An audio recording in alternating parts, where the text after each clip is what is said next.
Bonjour, je suis Leila Naïm, je suis professeur-chercheur en sociologie de la RH et je suis coach performance. Je vais vous parler aujourd'hui d'un thème très important en entreprise, c'est celui du désengagement. C'est vrai que plusieurs entreprises aujourd'hui et beaucoup de managers et chefs d'entreprise souffrent du désengagement de leurs collaborateurs. Toutefois, ce phénomène demeure très difficile à repérer et à identifier en entreprise ou alors auprès d'un collaborateur. On va essayer de voir aujourd'hui, au fait, quelles sont les causes du désengagement et puis comment lutter contre le désengagement. Alors, pour parler des causes, donc c'est tout simple, au fait. Parce qu'aujourd'hui, les collaborateurs, ils ont éventuellement en fait tendance à chercher en entreprise davantage les besoins de reconnaissance et les besoins de réalisation personnelle plutôt que les besoins de sécurité. Ce qui fait que, éventuellement, en fait, les collaborateurs auront systématiquement beaucoup plus de difficultés à rester dans une entreprise à partir du moment qu'elle ne leur permet pas de répondre à leurs besoins de reconnaissance et à leurs besoins de réalisation personnelle. Ce n'était pas le cas il y a longtemps parce que les salariés travaillaient pour les besoins de sécurité. Les besoins de sécurité étaient beaucoup plus mobilisants, beaucoup plus engageants. Et donc, la conjoncture a fait que la perception du travail et le rapport de l'homme avec le travail, il a complètement changé. Ajoutons à cela, au fait, aussi, le fait que le salarié aujourd'hui, au fait, dans son projet professionnel, il va systématiquement à un moment donné intégrer, bien évidemment, l'entrepreneuriat dans son projet professionnel. Et donc, nous aurons aujourd'hui beaucoup de salariés qui pensent à quitter l'entreprise pour créer leur propre business. Ce qui fait l'entreprise aura beaucoup plus de difficultés à garder, mobiliser les salariés et à les garder très longtemps avec elle et auprès d'elle. Bon, c'est vrai que cela va avoir un impact, une influence. Bon, ça va se repérer facilement sur la productivité. Ça va se repérer aussi au niveau, bien évidemment, en fait, de la mobilisation sur le travail et au travail, mais également sur aussi la disponibilité. Nous avons de plus en plus de salariés qui sont moins disponibles ou éventuellement pas du tout disponibles pour leurs entreprises.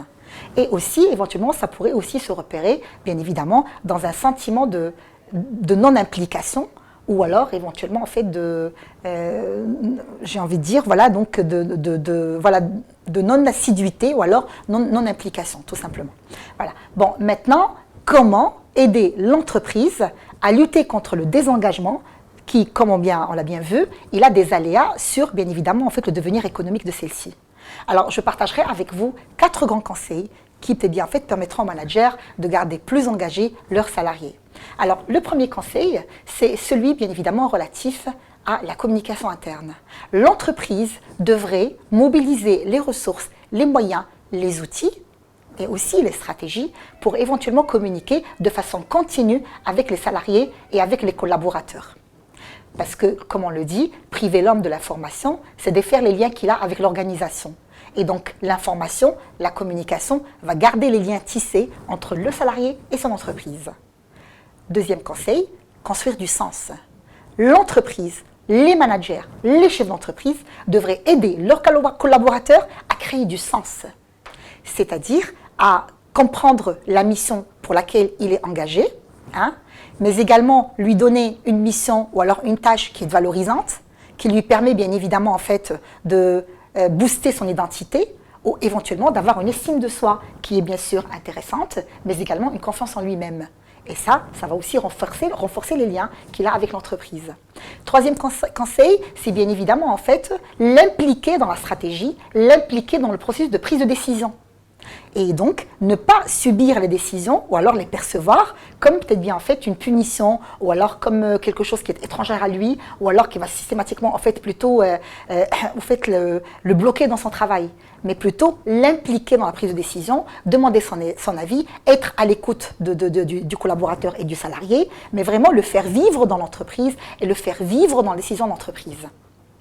Et enfin, bien évidemment, et ce serait mon dernier conseil, bien évidemment, c'est essayer de répondre aux aspirations du salarié.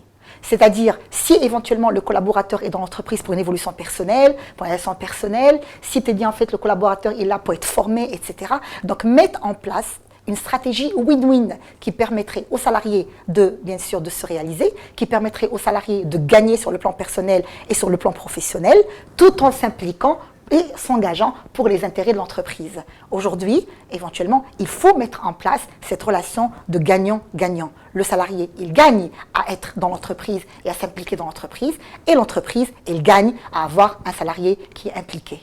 Voilà, j'espère que cette vidéo vous a plu et qu'elle a répondu à vos aspirations. Je vous dirai à la prochaine pour une nouvelle vidéo et merci.